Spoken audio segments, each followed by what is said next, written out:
String theory, listen. Listen, guys. Look around you. Everything you see made up of little tiny particles, okay? Little tiny particles, everything you see. And if you get a little microscope and you start to zoom in on these little particles, you see like little molecules and stuff. And then even smaller than that, you start to see like what? Atoms? Even smaller than that. Atoms are made up of things. Did you know that? Atoms are made of protons, neutrons, electrons. Although they think electrons are fundamental. We're gonna take a proton. We're going deeper. We see atoms! Deeper than an atom. Protons, neutrons, electrons. They think electrons are fundamental, but they don't know. We get, what? Quarks. Protons are made up of quarks and stuff. But what makes up that? What makes up a quark? The idea of string theory is this. Listen. What is the most fundamental, elementary particle, right? And let me tell you, this is a theory. It's not even true. We have put so much in our world based on this theory. They tried to, because they could, you know what? They couldn't marry gravity and quantum mechanics, so they have to have string theory, so somehow it works together. Because whatever mathematical equations they were running with quantum mechanics and gravity, once you start throwing in gravity, it didn't work.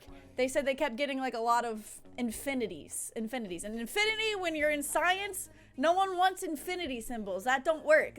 So when you start introducing the idea of string theory, you don't get those infinities anymore. And they were like, okay, we got this. We get real numbers now.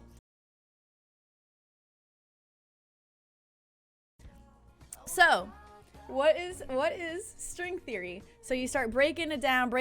They like, this is like where you guys come in, where they start smashing atoms together to like, can we see the smallest fundamental piece that makes up the whole universe? We can't see it. You know why we can't see it? They're so small. We can't see them. What is it? We can't see them. Why can't we see them? It takes light to see something. I mean, what is light? Electromagnetic waves. And here's these little tiny particles that we're trying to see. And they're so small that these electromagnetic waves just don't hit them. They're like little vibrating things, and these waves, we can't hit them. Nothing. Can't see them. So, what do we come up with? So, like, let's just say, okay, what's there then? It's not a point particle, because point particles also start equating to infinities and stuff, and they were like, we can't have a point, but what if the most elementary, fundamental particle is a string? And the world is just crocheted together. What if? Little vibrating strings. And the way they vibrate makes it what it is.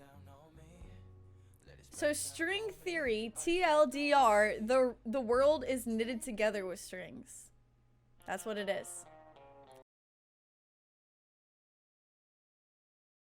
Tell me that. When we talked about string theory that day,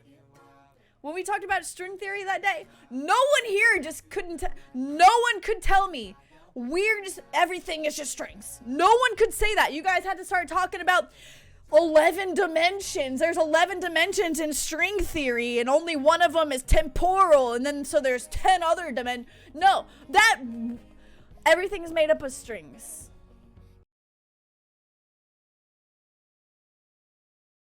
Hopefully I'm saying right things right now. I don't know. I could think I'm sober. You would think I'm drunk. Electromagnetic waves.